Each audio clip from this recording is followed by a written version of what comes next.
वह पुराना बरगद का पेड़, एक पारिवारिक कथा। यह कहानी एक भारतीय ग्रामीण परिवेश में रची गई है, जहाँ पीढ़ियों के रिश्ते, परंपराएं और बदलते समय के साथ उभरते भावनात्मक संघर्षों को दर्शाया गया है। बिहार के एक छोटे से गांव बखरिया में एक बहुत ही पुराना और विशाल बरगद का पेड़ खड़ा था।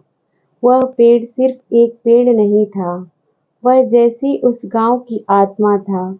उसके नीचे एक चबूतरा था, जिस पर गांव के बड़े बुजुर्ग हर शाम बैठा करते थे, हुक्का पीते थे, किस्से सुनाते थे और जीवन के हर रंग को बांटते थे।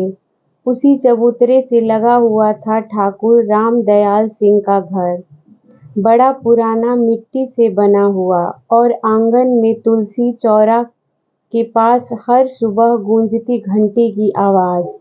रामदयाल सिंह एक प्रतिष्ठित किसान थे, जो 5 बीघा जमीन पर खेती करते थे। उनके 3 बेटे थे, रमेश, सुरेश और महेश। रामदयाल का जीवन बहुत सादा था, लेकिन उसमें एक गहरी जड़ थी, पारिवारिक एकता। उनकी पत्नी जानकी देवी उस घर की असली धुरी थी। चाहे त्योहार हो, शादी ब्याह या खेत का कोई बड़ा काम, जानकी देवी सब कुछ संभाल लेती। तीनों बेटों की शादी हो चुकी थी और अब घर में 6 पोते पोतियां भी थे। परिवार बड़ा था, लेकिन दिलों में जगह कम नहीं थी। कम से कम तब तक जब तक वक्त ने करवट नहीं ली। वर्ष 2008 की बात है। गांव में मोबाइल फोन आ चुके थे और शहरों की नौकरी का आकर्षण बढ़ता जा रहा था। रमेश, जो सबसे बड़ा बेटा था, पटना में एक सरकारी नौकरी पाने में सफल हो गया। वह अपने परिवार के साथ वहां चला गया। फिर सुरेश को भी एक निजी कंपनी में काम मिल गया, इस बार दिल्ली में। अब घर में रह गए सिर्फ रामदयाल, जानकी देवी और सबसे छोटा बेटा महेश, जो खेत संभाल रहा था। महेश को खेती से प्यार था, लेकिन वह देख सकता था कि अब गांव बदल रहा है। छोटे छोटे बच्चे अब मोबाइल पर गेम खेलते थे, लोग सोशल मीडिया पर व्यस्त रहते थे और गांव के लोग शहरों की चमक-दमक से मोहित हो रहे थे। रामदयाल सिंह अब भी उसी बरगद के नीचे बैठते, लेकिन उनके साथ बैठने वाले बुजुर्ग एक-एक कर चल बसे थे।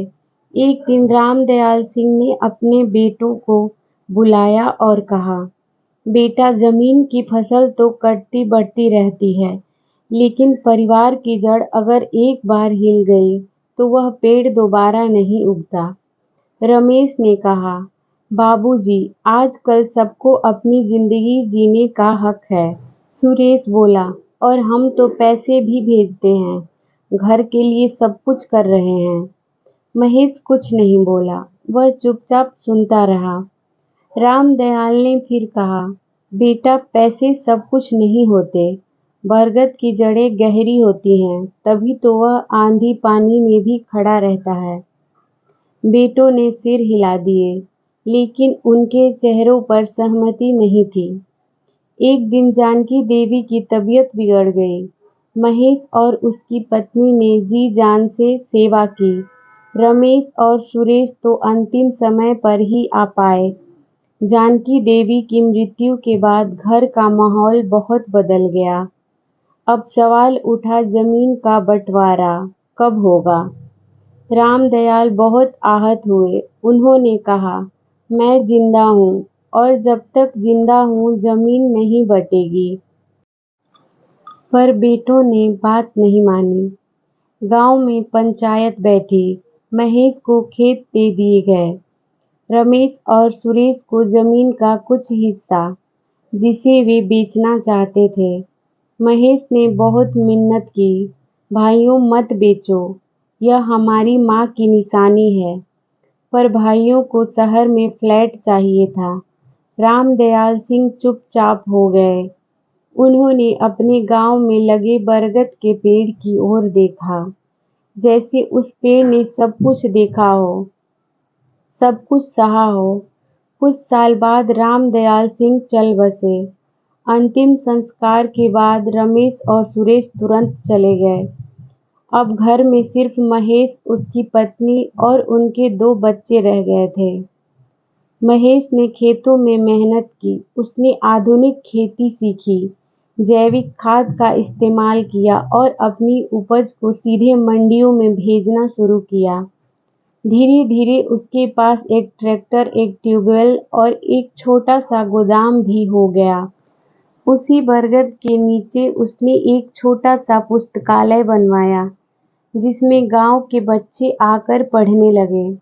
समय का चक्र पूरा हुआ। रमेश और सुरेश अब बूढ़े हो चुके थे। उनके बच्चे विदेशों में बस गए थे और शायद कभी भारत लौटेंगे या नहीं, पता नहीं। एक बार गांव में एक बड़ा आयोजन हुआ। रमेश और सुरेश गांव आए और जब बरगद के नीचे बच्चों की हंसी सुनी तो चुपचाप बैठ गए।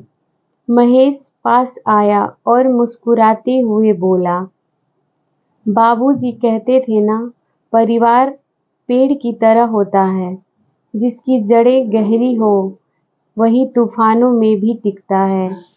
दोनों भाइयों की आंखों में नमी थी। शायद बहुत देर हो गई थी, लेकिन बरगद का पेड़ अब भी खड़ा था, गवाह की तरह, संरक्षक की तरह।